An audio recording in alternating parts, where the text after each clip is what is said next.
Hello everyone and welcome to this week's reviews. Well, Gru, Lucy, and those lovable minions are back to save the day, and this time a familiar voice joins the fun. Does the sequel stack up to the first two entries? This is Despicable Me 3. I enjoyed the first two Despicable Me films. They weren't remarkable by any means, but the characters were likable, the humor was consistently successful, and it was fun seeing the various villains that populated that world. With the third film, I'm starting to slowly tire of their antics.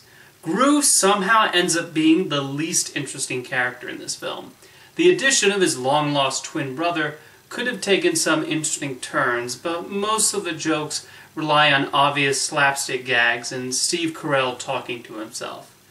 There are a number of subplots here, but the only one that really captured my interest is the villains, Balthazar Brat. He is easily the best part of this movie. The artists really go all out with his design and really take the 80s aesthetic to understandably over-the-top levels. Oh, and Trey Parker does his voice, and he is having a lot of fun. The second he opened his mouth, I burst out laughing. If you ever wanted to know what Randy Marsh would be like as a supervillain, this film delivers that. And yes, he does sound a bit like Cartman when we see Brat as a child. The other highlight here is Lucy Wilde. Kristen Wiig does an excellent job voicing her, and the animators follow suit. I really wish she was given more screen time, but it's always great when she shows up. As for the Minions, I wonder if they've exhausted all possible gags. I enjoyed the Minions in the previous films and even their spin-off movie, but they didn't get much of a reaction from me here. And the little girl Agnes gets her own subplot, which adds nothing to the story.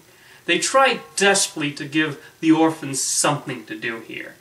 Despicable Me 3 isn't really bad by any means, but the laughs don't quite register as much as they should, and it really is a series of stitched-together scenes. But I'm sure we'll all be seeing Despicable Me 4 in a couple of years.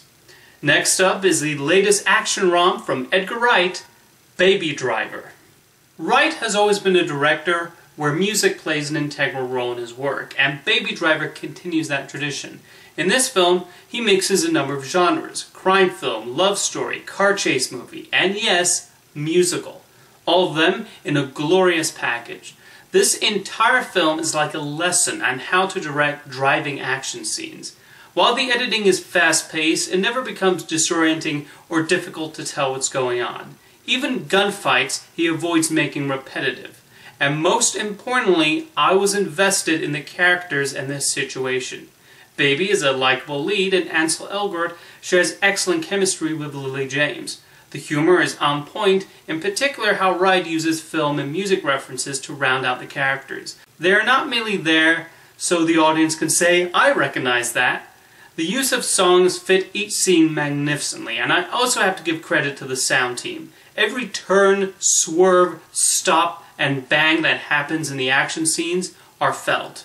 Wright really understands how to use sound mixing and editing to his advantage, and in making his films truly cinematic experiences. Like he did with Toronto and Scott Pilgrim vs. the World, Edgar Wright really makes Atlanta come alive here, like he's giving a personal tour of the city.